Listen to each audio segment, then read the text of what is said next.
And President Muhammadu Buhari gave an approval last week for the setup of an infrastructure company, otherwise known as InfraCo.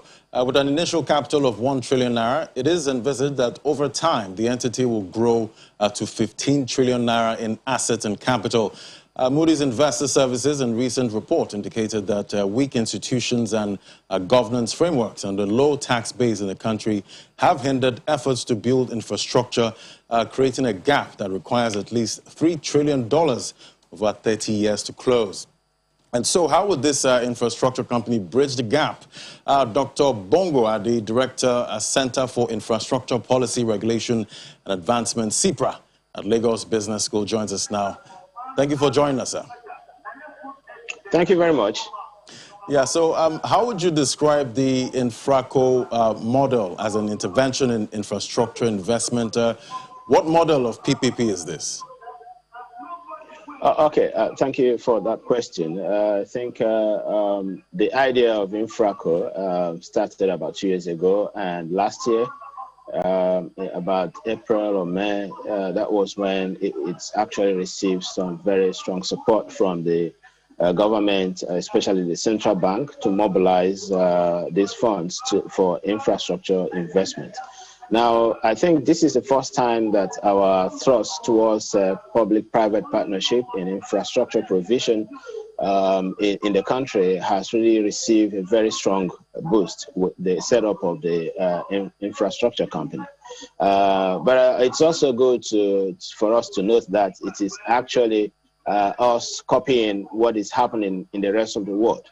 Ours is domestic economy focused, but other places where we have something similar, like in Asia, it is actually called InfraCo Asia.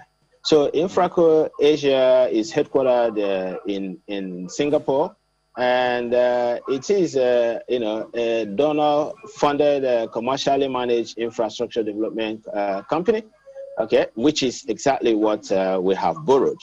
But what is different in our own case is that in the one headquartered in Singapore work not just in Singapore. Singapore is a small economy, so it's all across South Asia and Southeast Asia. You have countries like Bangladesh, Bhutan, India, Nepal, Pakistan, Sri Lanka, Cambodia, Indonesia, Laos, Vietnam, Myanmar, and Philippines covered. So we are talking about 12 countries that the InfraCo Asia work in. But in our own case, we are looking at setting up something, let's say a small scale infrastructure company for the country. Okay, so that's that. But the intention is, of course, a good one, very laudable, and we think it will help because, again, if you look at what happens in Singapore, the InfraCo runs on three major pillars, which is commercial viability, which means they invest only in infrastructure where they would like to mobilize private capital. So mobilization of private capital means that for every dollar that they invest, they make sure that they also are able to mobilize $11 of private capital into any investment. So if we have 1 trillion naira fund, so supposing that they run on the same principle as that of Singapore across the whole of Asia, by the way, then it means that for that 1 trillion will translate to about 11 trillion. Okay, if you add that, that's about 12 trillion of infrastructure investment in Nigeria, which is good because if we look at the statistics currently, Nigeria needs to invest about $3 trillion each year for the next 30 years. For us to reach the level of infrastructure sustainability, the level of infrastructure that could power our economy and generate the kind of growth that will mitigate the population explosion that we are having currently, and then with its concomitant social unrest. All right, Dr. Bongo. Now, not all infrastructure projects are bankable. How would such category of infrastructure be financed? Great. So that is actually the role of government. That is where, because again, we have to look at what InfraCo is supposed to do. So again, they operate on the pillar of additionality, commercial viability, of course, and development impact. So development impact will include, finding donor funds that oppress, because not all donor funds are interested in commercial viability. So we have to look at economic viability as well. And again, that does not exonerate the government from its responsibility in providing the necessary public goods. So government will still be there to meet what we call the viability gap. So there must be the viability gap, which must be somehow, when you have the infrastructure fund, you need to have another component, which is the viability gap funding, which the government needs, again, to structure, whether within the infrastructure company or whether within the government itself, which will also mobilize, those kind of funds that seek economic impact, development impact. So, because that is actually what we critically need in Nigeria, because most of our infrastructure, projects are not commercially viable, but they are economically viable. They are very important. They create access, they create affordability and all of that. So that we have created an InfraCo does not mean that the government should not worry also about the viability gap funding. Okay, Doctor.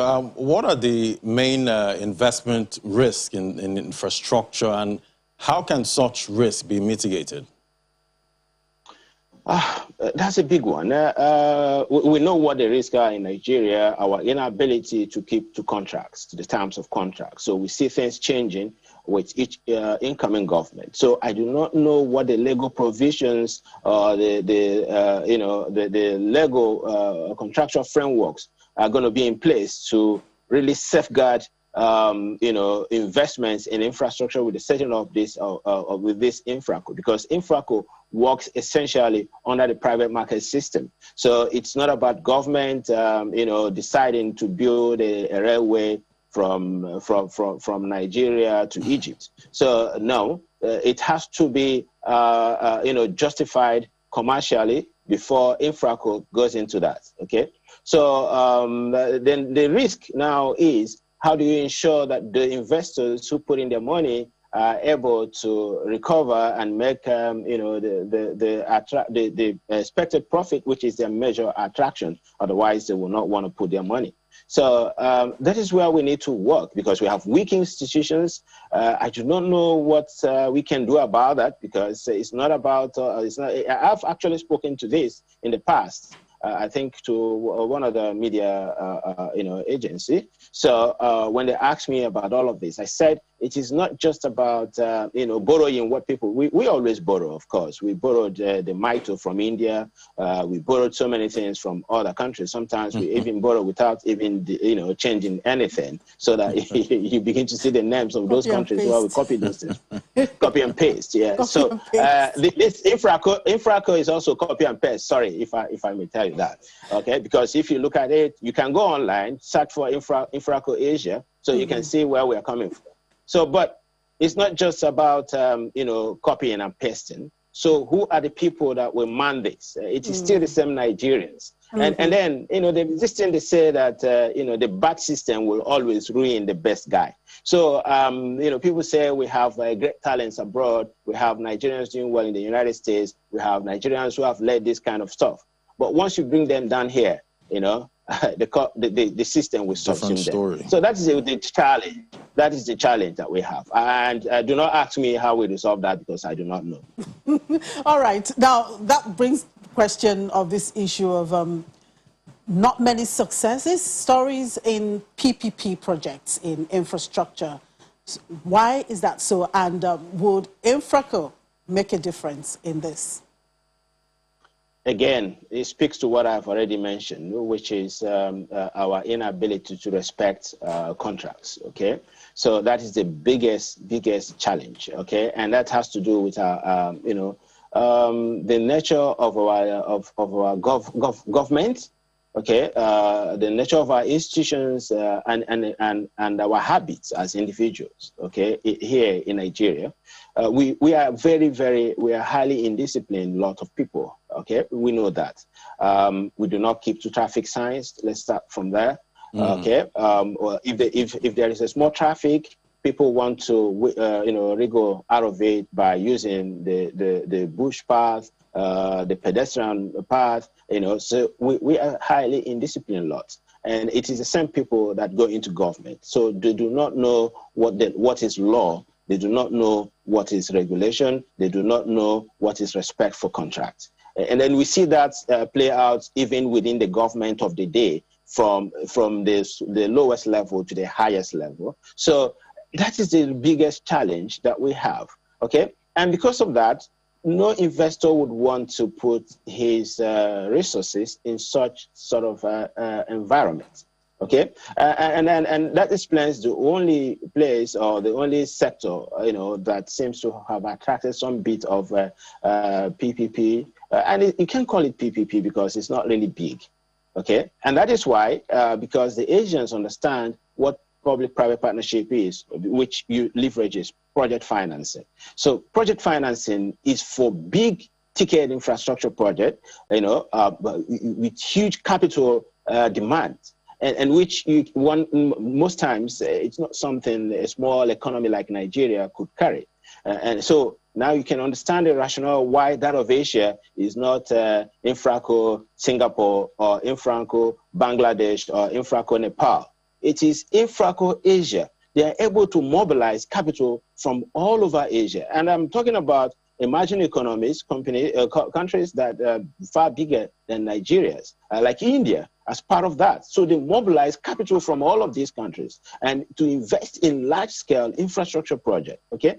If there is only one country that can set up something like an InfraCo and run it successfully, that might be China, because they have the deep pockets, okay? The Chinese central bank, we know, works extremely hard, to provide concessionary loans for infrastructure development all over China, and then the Belt and Road initiatives as well. So China as an economy has that capacity, but I do not know whether we have the capacity to do that. I'm not saying that this is not a step in the right direction. Of course it is, but we have to put everything in perspective. So it is the same kind of people that will run this. So I do not know. It's going to be a big challenge. So the only sector that we have, some bit of PPP working is in the housing. Okay, again, because the turnaround time is quite fast. Within 1 year, 2 years, you have completed all housing projects, housing estates. Okay, and then because of the huge demand, so it's going very well.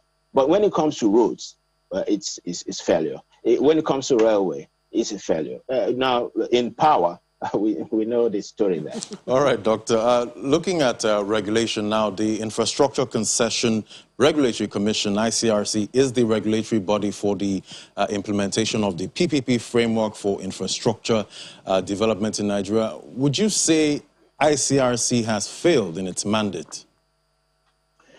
The question I think the proper question would be if ICRC really has what I would call a full-fledged mandate. It doesn't, because within that sphere you have BPE, you have the Ministry of Finance, and then you have ICRC. I mean, there are so many competing entities for that territory.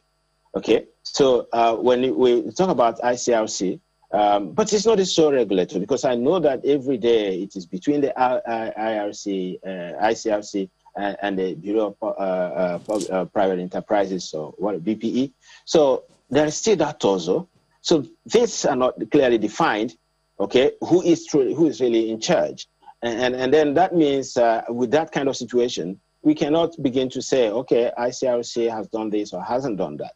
But the little they are doing, okay, given the operational environment,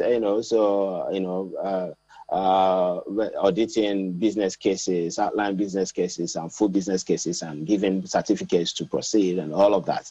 And it's all for small projects, little projects, not for any big thing. Okay, so the operating management, operating framework depends again on the legal backing that they have. Like I said, this is a country of very weak institution and respect for statutory, provisions. All right, thank you very much, Dr. Bongo. Well, good policy, good programs. We'll see how it goes eventually. We'll keep monitoring that. Thank you. We do appreciate your time always, and enjoy the rest of the day. Thank you.